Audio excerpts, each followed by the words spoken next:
made a promise to myself to make every day feel like a holiday, even though I'm working. So this is me pretending that I'm on holidays, wearing my hat inside. I was out, but I'm still wearing it. So I wanted to show you the snack that I've been eating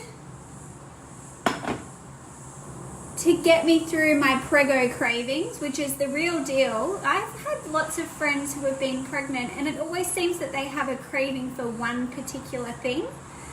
You know, whatever random stuff it is, sardines, pickles, this and that. I just want to let you know that I have been craving absolutely everything. Like, I'll walk through the supermarket and I'll be like, oh, chips, oh, this, oh, apples, oh. And it ranges from fresh fruit all the way to, you know, connoisseur double chocolate ice cream. And while it's lovely that there's this eating for two mentality out there, it's not actually the case of what, you know, is going on. There's not a second person in here. It's just a tiny little one. And while I have all these cravings, I know, you know, nutritionally what I need. Like if it's dairy, calcium, that kind of stuff. I've done a lot of research on that. But I don't quite feel totally comfortable with the whole sugar, like just hoeing down on the ice cream. Happy to have a treat though. So I wanted to show you today what I've been making as my healthy snack that gets me through. So one of them has been smoothies. I've just been saving. It's around this 3 p.m. mark that I want some sugar. And I've never really been that type of person. I could get by with, right now I'd probably go for a savory snack over a sweet snack. But it's really turned sweet now that, you know, we're dealing with a baby. But I wanted to show you, it can be work adaptable, but part of this isn't. So I have one banana, and you could caramelize this banana, so you just put it in a pan with some sugar, like coconut sugar or something, kind of coat it on that side, sear it, you know, cut side down for about 5 minutes, and it will go nice and caramelized and beautiful. Tip it over and do that, but I'm just going to do it split in half. So it's kind of like a healthy banana split. And then I have my plate, and I have here some full fat yogurt, just Greek yogurt, and this is the one that I love if I'm doing dairy yogurt. That's backwards, but it's Baramba, and on the top it has this layer of fat, which I just love. It normally gets taken out of normal yogurt, but bring it on, I say. Who's on? Hey guys, hey Nick, hey Kath. Hey Kath. Kath, you'll love this. I'm sharing my pregnancy craving. Oh, thank you. I'm sharing my pregnancy craving workaround so I'm not just smashing all the ice cream. So I have some yogurt. The next thing you could do, which I should have gotten out, is get some type of raw cacao or cocoa powder. So I have this in a very old, I used to get buckets of these Greek yogurt for catering. I'll do this because why not? But I would now I'd always make this version at work, get about a tablespoon of cacao and then mix it through your yogurt. A lot easier to do if you have this you're serving it in a bowl, because you can just mix it around. So depending if you use cacao or cocoa, it's either sweet or a little bit more bitter. So at this point you could add some maple syrup, honey, coconut sugar, whatever you feel like it. If you want to go with like full-blown caster sugar, hey Kelly, do that too. Mix it all in. And then you can add some cinnamon. What's the other one? You could add like a tiny bit of nutmeg, but I'm not doing that. You could also add some vanilla bean powder. That would be good too. So I just get the end of my tablespoon here. Pour over the cinnamon. I probably need a bit more yogurt, but I normally do, you know, a good 3 tablespoons or so. Ooh. Hot with my holiday hat on. Mix that around.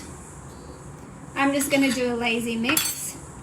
You can chop up your little chunks of banana or keep them whole, caramelize them up if you wish, as I said. And then, I don't know if you can hear, over here,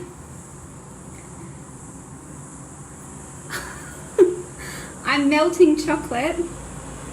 And I love this because it feels so almost rebellious and naughty, but it's dark. It's, oh, I didn't even know it was that dark. I've got 90% lint. Use whatever you want. If you want to use, you know, dairy or Cadbury, do whatever you want. I don't mind, but I'm using 90% lint. So this for me, I have like fatty yogurt.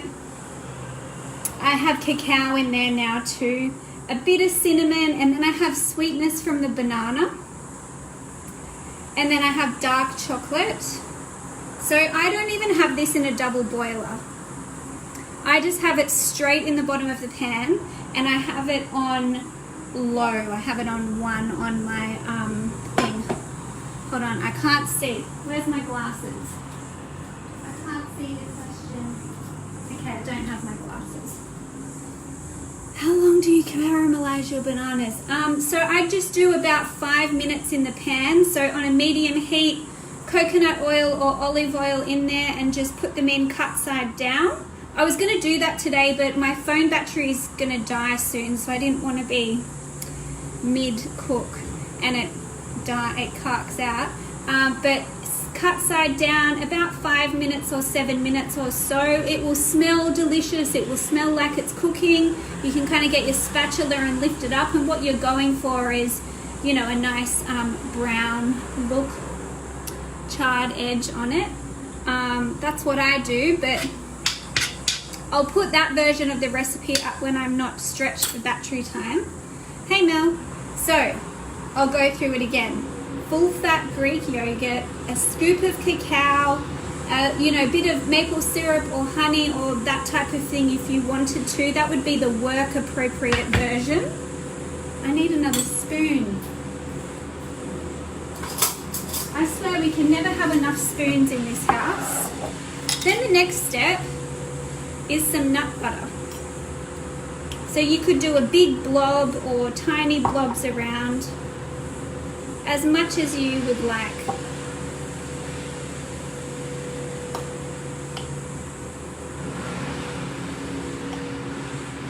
This looks just beautifully messy.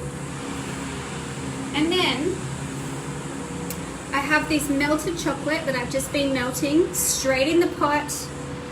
The reason I don't do a double boiler is because I can't be bothered. So I used to do this in a frying pan. I had a small frying pan, but now I have a cast iron one. It's too heavy and I don't want to. You know, the reason that you'd want a double boiler is if you were cooking a lot of chocolate, you didn't want to burn it. But I find just on the lowest heat in this small pot, it's fine. The chocolate doesn't burn. It's on the lowest heat possible, and I can just leave it sitting there and it will just slowly melt away. I don't even need to chop it up into chunks. And then here comes the exciting bit. Pour your dark chocolate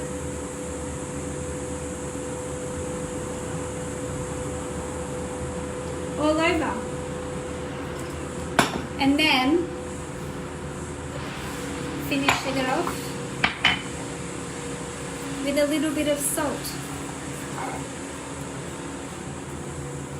And this is what is getting me through my life. How's that? What do you think? Would you make it? I used to eat this all the time when I still worked in an office, like pre-Lunch Lady Lou, or when I was building Lunch Lady Lou. And it was a very funny thing to happen because my friend, one of my oldest friends, messaged me at pretty much the exact same time that I'd made up this recipe and said, oh my gosh, I'm making the best recipe. I mix yogurt with coconut, with sugar, with cacao and cinnamon, and I mix it all up and I stir banana through it, and it's amazing. And I thought, like, are you in my brain? How did that happen? How did you come up with that? But I used to make that and take it to office birthday parties and that type of thing when I was really trying to be good, and just, you know, sometimes those parties just had the crappiest cakes. It wasn't worth it. So if I showed up with something like this, it would be fine and delicious, and people would always ask me what was going on. I'm not opposed to cake, as you would have heard at the start of this video. So this is what I'm doing to get me through as my snack. 90% chocolate, full fat yogurt, cacao, a little bit of sweetener if you want it, but I don't have any in there. I'm just using the sweetness of the bananas to get me through. And that's it for today's class. I have so many snack recipes in Kitchen Sorcery. It's actually one of the things that I get asked the most. If you're interested in joining, we start this Sunday. It's our first live class and I can't wait. I'm actually a bit sad that it's the only time that I'm running Kitchen Sorcery this year. I actually didn't realize that until a week ago, and then I thought, holy shit, I'm pregnant. Holy shit, this is going to be the last time that this happens. Sorry for swearing. So if you get in now, you get me and the mentoring, and then you can also take your time to go with it at your own pace. It's hot. And you know, this cooking thing goes on forever. You'll learn something new every time you get into the kitchen. It's not 8 weeks and you're done, but the idea is to get you in the rhythm and in the habit of eating well and eating simple, delicious food, and the fact that you have to cook anyway at the forefront of your mind, rather than leaving it to an afterthought of it's 7 p.m. and oh my god, the chicken's still frozen, and what's going on, and I don't know what to cook, and I'm a crappy cook, and then you're stuck in that cycle already. So